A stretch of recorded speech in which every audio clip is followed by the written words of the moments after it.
All right, so the second question I'm going to be doing is the Wigger's diagram and explaining how the different contractions and depolarizations throughout the heart change the pressures inside the heart, as well as what happens when some diseases like atherosclerosis happen and how that affects the Wigger's diagram.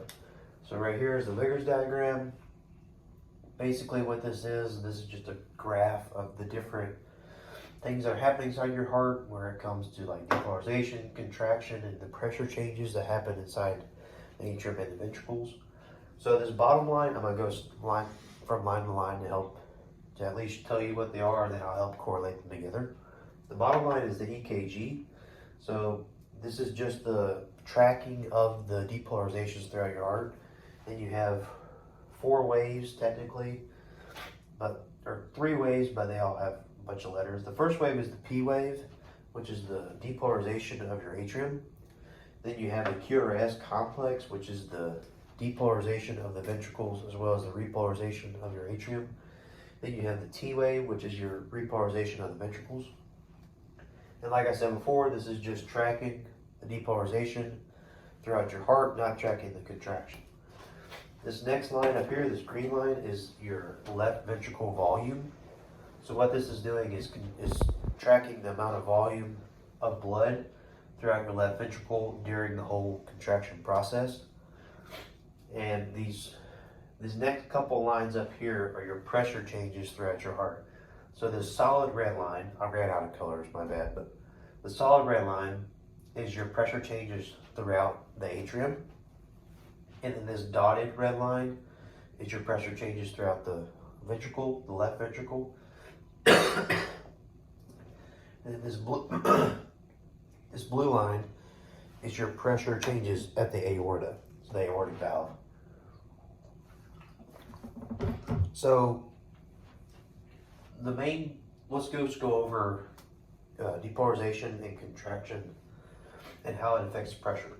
So depolarization throughout your heart, you have your P wave. What this is doing is telling your atrium, it's sending the signal to squeeze the blood into the ventricles.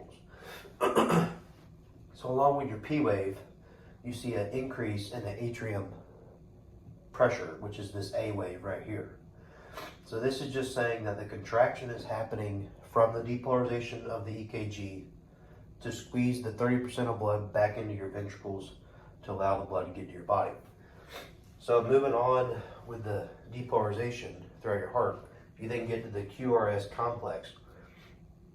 So as you can see in the atrium, you don't have much like any kind of hill or any raise in the line because there's not much pressure buildup because there's no contraction in the atrium, except for the C wave, which is just your valve in between the atriums and the ventricles, which is just that closing. That's what you're picking up right here. This is a little raise in pressure, but it's pretty minimal. So when the QRS complex happens, you're sending the signal to the ventricles to contract. When the ventricles contract, that's what this dotted red line is. What this is the pressure buildup inside the ventricles, which is dramatically increasing. It has a very steep slope because the ventricles contract hard to squeeze the blood to the rest of the body. So this is what this raise in pressure is, which then lowers come back once you get to the T wave. The pressure starts to decrease because now you're in the relaxation stage. You're worried about filling your heart, which I'll get to later. So with that, that's most of your depolarization throughout your heart. And this is what happens when you contract and you squeeze, send the depolarization, the signal causes contraction.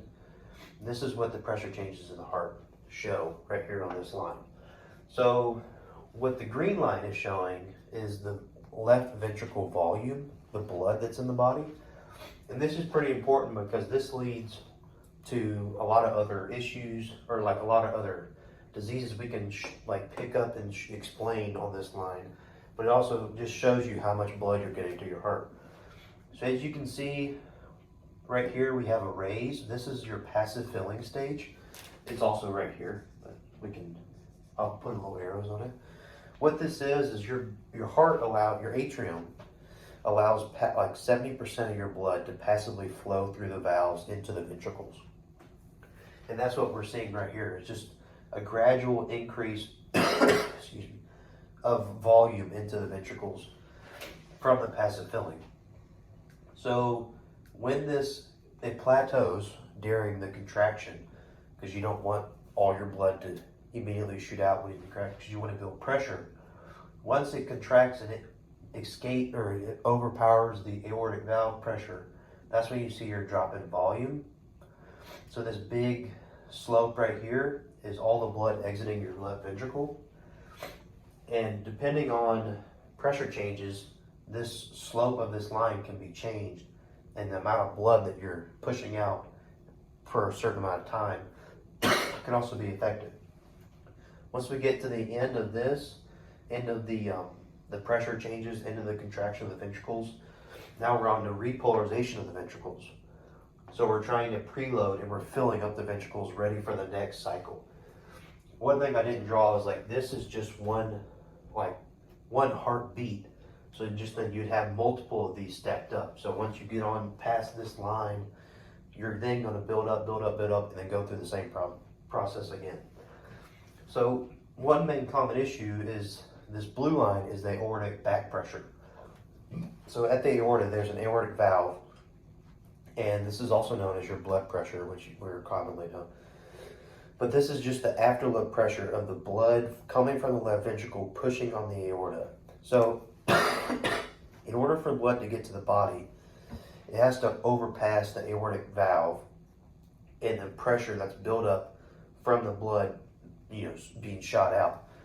So this is what we see here. This decrease is due to the atrium contraction. There's not any pressure built up on the aorta yet. Once the blood is ejected from the left ventricle, the aortic pressure is met right here, and that's when the aortic valve opens, and when it causes, the pressure in the aorta builds up because you're shooting all that blood. And then once it meets that threshold again, that's when the aortic valve shuts off, and that's back when it starts the passive filling. So one common issue with like high blood pressure is that this line will actually shift up.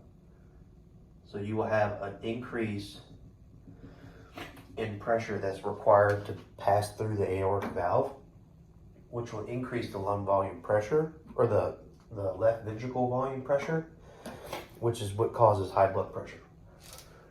So correlating the Wiggers to atherosclerosis, I'll talk a little bit more about atherosclerosis.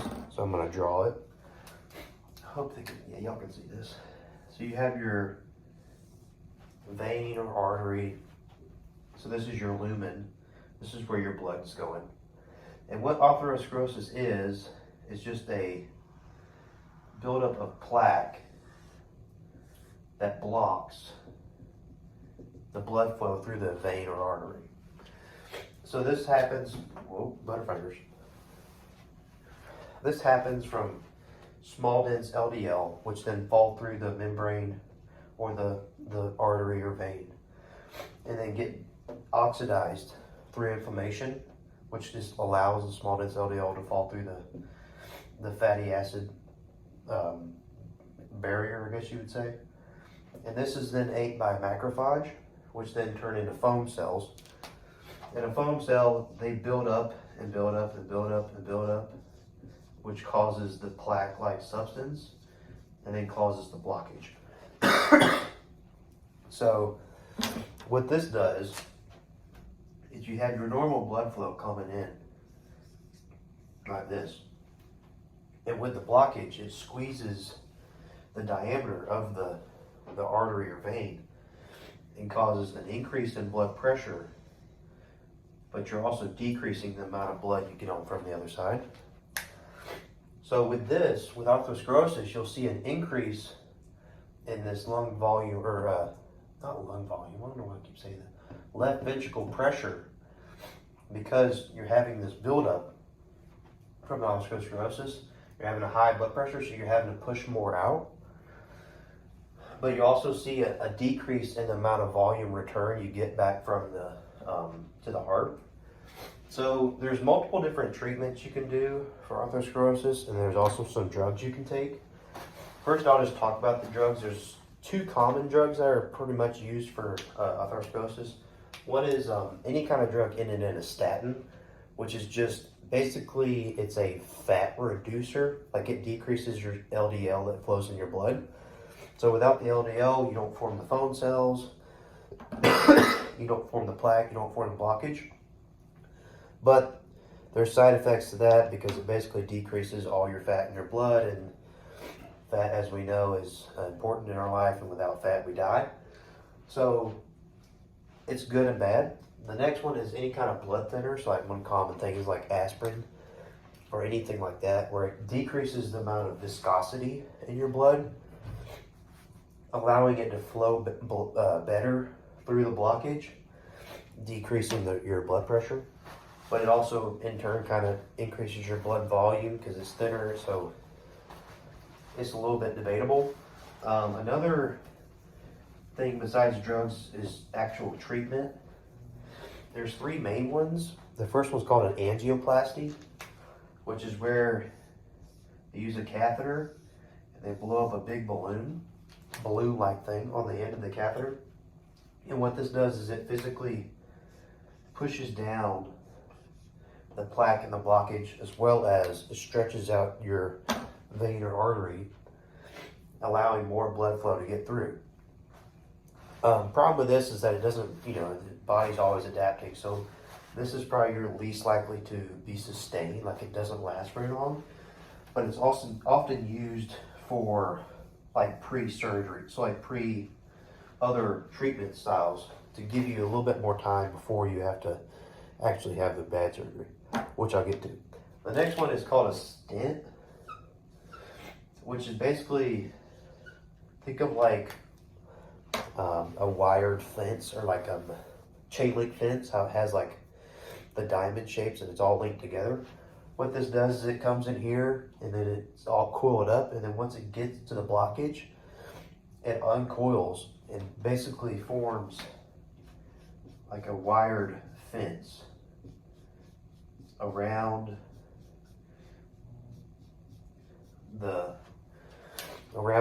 artery or vein, causing, like, stopping the blockage from blocking anymore, allowing the blood to fall through. And this has coagulant drugs on it to basically stop the blood from coagulating inside it and blocking it even more.